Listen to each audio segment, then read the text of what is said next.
സ്വന്തം കൂട്ടുകാരെ, ഇന്ന് കർമ്മല മാതാവിന്റെ തിരുനാൾ തിരുസഭയിൽ ആഘോഷിക്കുന്നു. 1251 ജൂലൈ 16 പരിശുദ്ധ അമ്മ വിശുദ്ധ സൈമസ് സ്റ്റോക്കിൽ പ്രത്യക്ഷപ്പെട്ട് ഉത്തിനെ നൽകിക്കൊണ്ട് പറഞ്ഞു: ഈ ഉത്തിനയെ ധരിച്ച് മരിക്കുന്നവർ ഒരിക്കലും നിത്യനിർഗാനിയിൽ പതിക്കുകയില്ല. അപകടങ്ങളിൽ ഇത് രക്ഷാകവചമായിരിക്കും. പണ്ട് കേരളത്തിലെ ക്രിസ്ത്യാനികളെ കണ്ടാൽ എളുപ്പത്തിൽ തിരിച്ചറിയാൻ സാധിക്കും. അവരുടെ എല്ലാം കഴുത്തിൽ ഉത്തിനീയമുണ്ടായിരുന്നു. പരിഷ്കാരം വർദ്ധിച്ചു വന്നപ്പോൾ മനുഷ്യർക്ക് ദൈവിക കാര്യങ്ങളിൽ താല്പര്യം കുറഞ്ഞു.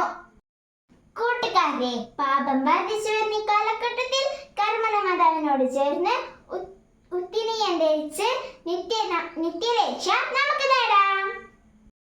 സ്വർഗത്തിൽ ലക്ഷ്യമെച്ചുള്ള യാത്രയിൽ ഉത്തിനീയം നമുക്കൊരു രക്ഷാകവചമായിരിക്കട്ടെ.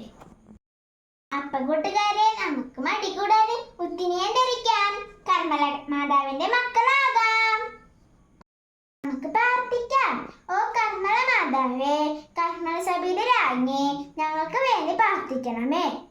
എല്ലാവർക്കും കർമ്മല മാതാവിന്റെ തിരുനാൾ മംഗളങ്ങൾ.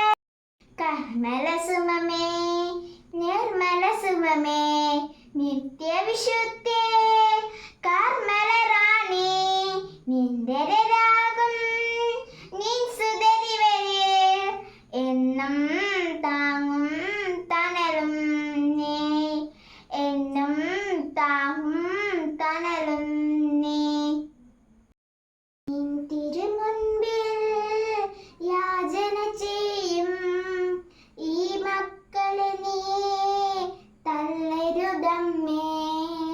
നിൻ തിരുമുൻപിൽ യാചന ചെയ്യും ഈ മക്കളെ നീ തള്ളരുതമ്മേ.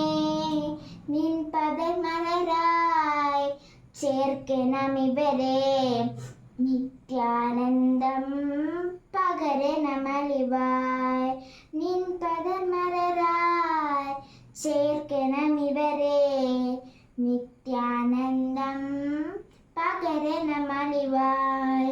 കർമ്മല സുമമേ, നിർമ്മല സുമമേ, നിത്യവിശുദ്ധ